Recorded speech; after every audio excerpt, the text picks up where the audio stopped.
folks, let's take a look. The first way we know that we are headed right now for a one-world government is due to a universal Congress. That's right, people, I'm talking about the New World Order. The New World Order.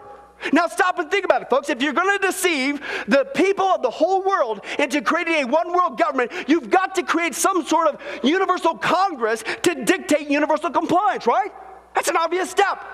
Well, guess what, folks? This is precisely what the United Nations and many other non-government organizations have been doing for decades with this promotion of a new world order.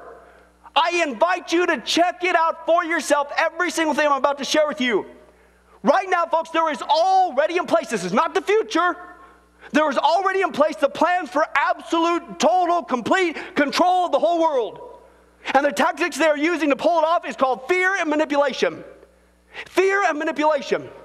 Why? Because they know history, folks, and this is the history lesson. If you're going to get people to surrender their freedoms, yes, even in America, then they are more apt to surrender their freedoms in a time of fear, a time of crisis, than in a time of peace.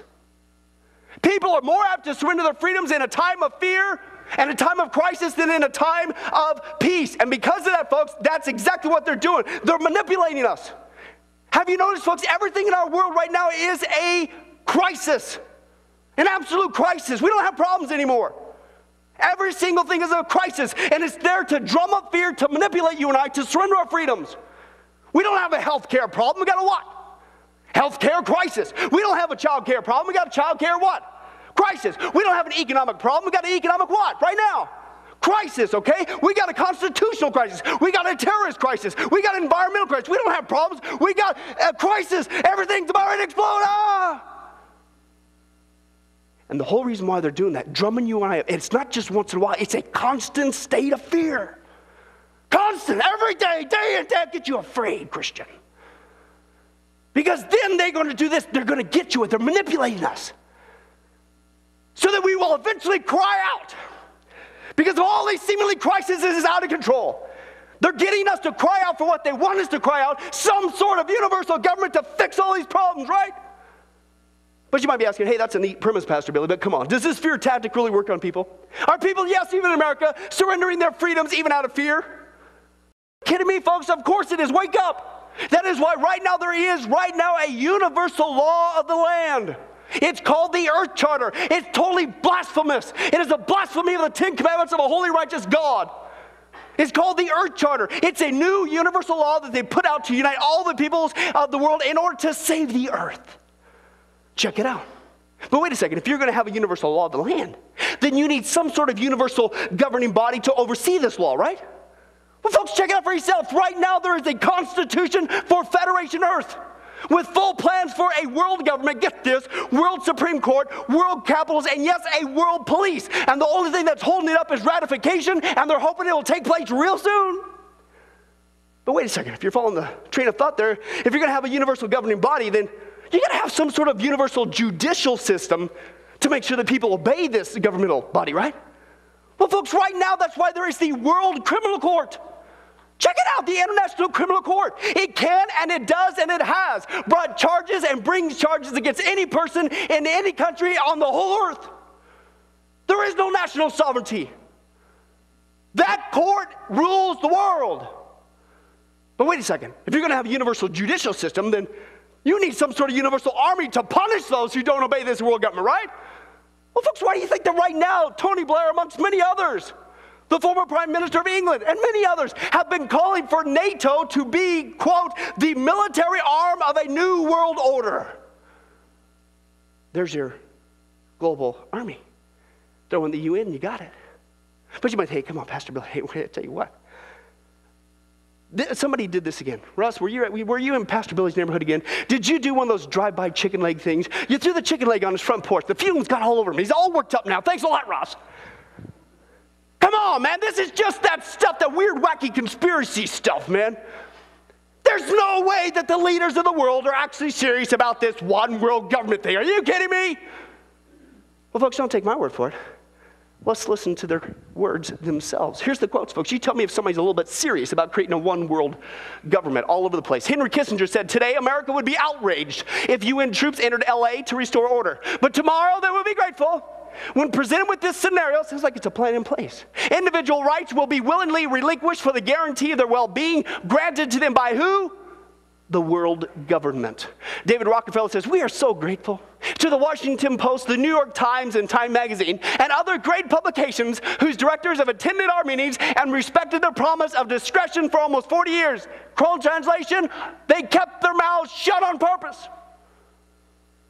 He said it would have been impossible for us to develop our plan for the world if we had been subject to the bright lights of publicity during those years. But the work is now much more sophisticated and prepared to march towards a world government.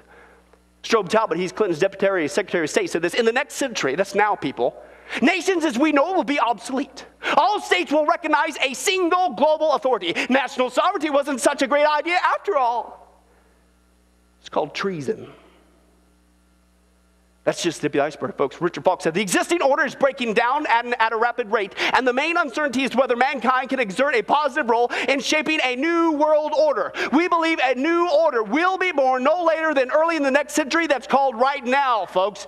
Mikhail Gorbachev said, further global progress is now possible only through the quest for a universal consensus in the movement towards a new world order. Nelson Mandela said, the new world order that is in the making must focus on the creation of a world democracy, peace, and prosperity for all. George McGovern said, I would support a presidential candidate who pledged to take the following steps. At the end of the war in the Persian Gulf, press for a comprehensive Middle East settlement for a new world order based not on Pax Americana, the peace of America. No.